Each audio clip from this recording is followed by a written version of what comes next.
Halo guys, bertemu lagi dengan saya Mayang Senju, shinobi tercantik di Konoha, dan kecantikannya mampu membuat ketar-ketir desa tetangga. Dan inilah seputar berita yang tidak terpercaya dan banyak ngawurnya.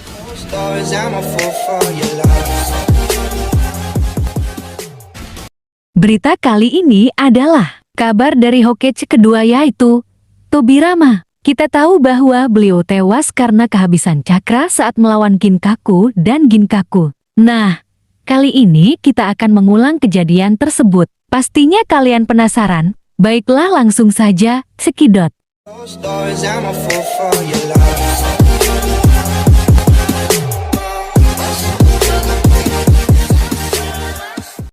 Tobirama menginginkan perdamaian dengan desa Kumogakur dan mengadakan rapat dengan Raikage kedua. Namun di tengah-tengah hal itu, terjadi pemberontakan yang dilakukan oleh Kin dan Gin bersaudara.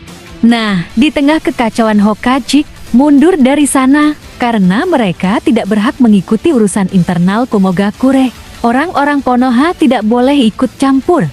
Lantas, Tobirama dan murid-muridnya pergi dari Kumogakure.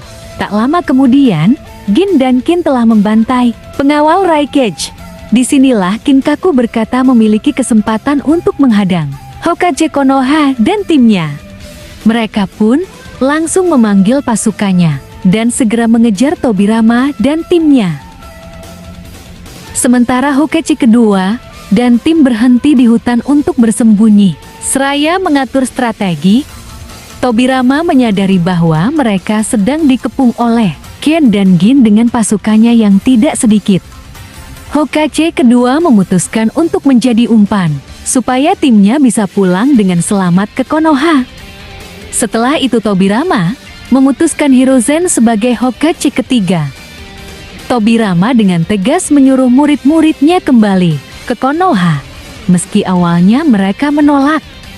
Singkat cerita, Tobirama lalu muncul menghadang Kin dan Gin beserta pasukannya.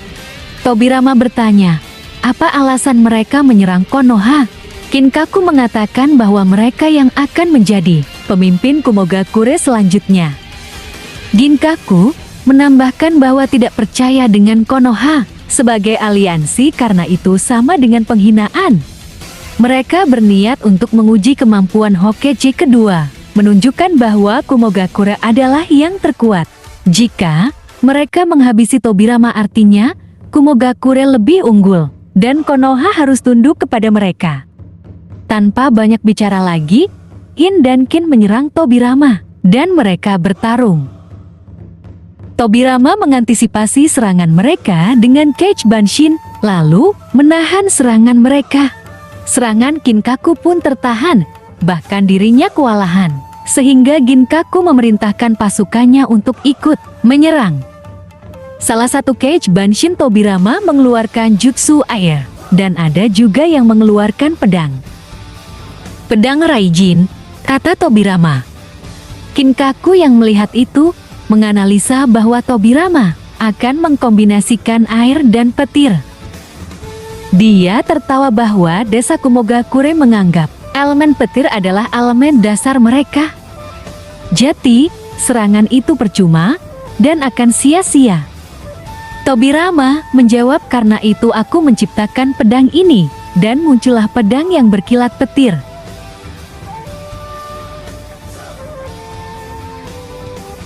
Banshin Tobirama mengeluarkan jutsu air. Seketika ombak besar dan tinggi muncul menghantam pasukan Kumogakure.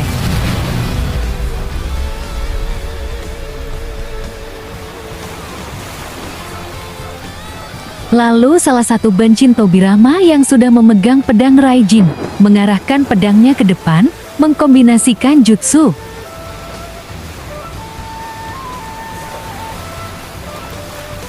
Kedua kakak beradik itu tersentak, saling menghindari serangan saat elemen air dan petir berkombinasi.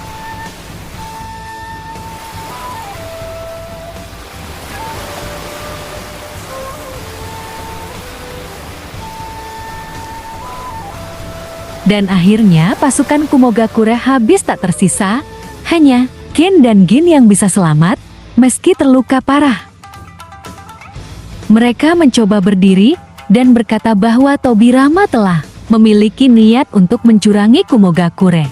Karena bagaimana bisa Tobirama memiliki kekuatan Raikage kedua itu? Lalu Tobirama menjawab dengan santai bahwa dirinya telah mencari informasi tentang mengatasi elemen petir.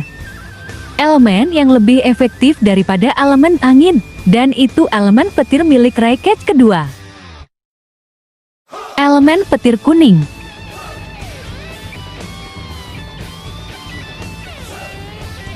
Maka dari itu, Tobirama bereksperimen untuk membuat pedang petir kuning. Hal itu membuat Kinkaku marah dan membulatkan keyakinan mereka bahwa Tobirama memang ada niat licik untuk berkhianat. Tobirama menyangkal bahwa yang ia pelajari ini untuk antisipasi jika ada konflik dengan Kumogakure, seperti saat ini. Mendengar penjelasan Tobirama, Kin dan Gin semakin terbalut amarah, membuat Sakan tuli dengan penjelasan Tobirama. Para shinobi Kumogakure hanya tercengang tidak bisa bicara dengan penjelasan tersebut, dan dengan wajah ketakutan salah satu ninja Kumogakure berkata bahwa dua bersaudara itu memang monster.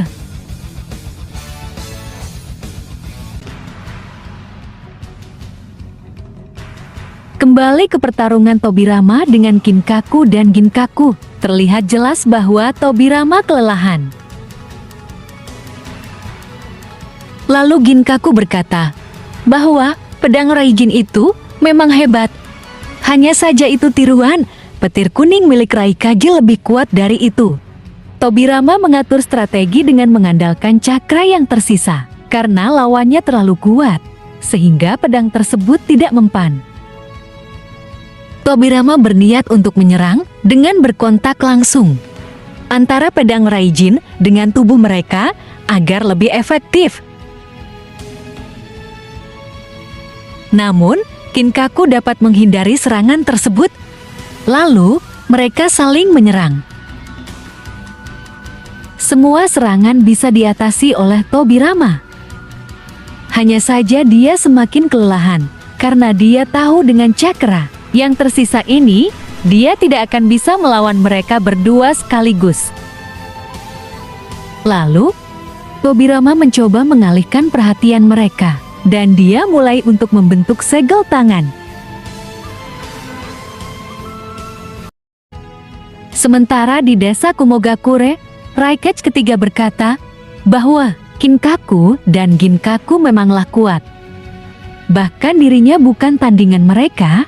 Hal yang paling buruk bisa terjadi, seperti Hokage kedua bisa tewas. Lalu, mereka mencari cara untuk menghentikan Kin dan Gin yang akan menjadi ancaman desa Kumogakure. Ditambah lagi jika mereka mengamuk di desa Konoha, nama desa Kumogakure yang menjadi taruhannya. Raikage ketiga sempat terdiam sejenak sebelum berkata, jika mereka berhadapan dengan Tobirama, pastinya itu pertarungan yang hebat. Akibat pertarungan tersebut, pasti tenaga mereka cukup terkuras dan bahkan terluka. Nah, itulah kesempatan kita untuk menyerangnya.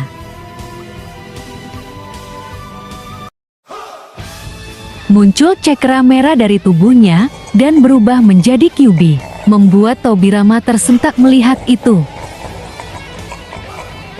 Kinkaku benar-benar sangat marah karena sudah terpojok dalam pertarungan melawan Tobirama.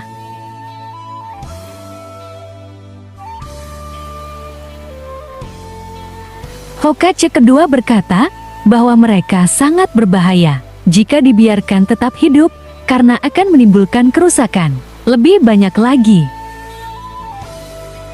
Meski harus mati, Tobirama berniat untuk menyegel mereka karena jika tidak akan ada banyak kekacauan. Dengan cakra yang tersisa, Tobirama membentuk segel tangan untuk merapal teknik terlarang. Shiki Fujin. Dewa kematian berhasil dikeluarkan dan siap untuk menyegel Kyuubi. Sementara makhluk merah tersebut sempat terbelalak dibuatnya karena melihat dewa kematian. Namun, tiba-tiba datanglah Danzo yang berniat untuk menolong. Tapi, bukan terlihat menolong melainkan menjadi beban.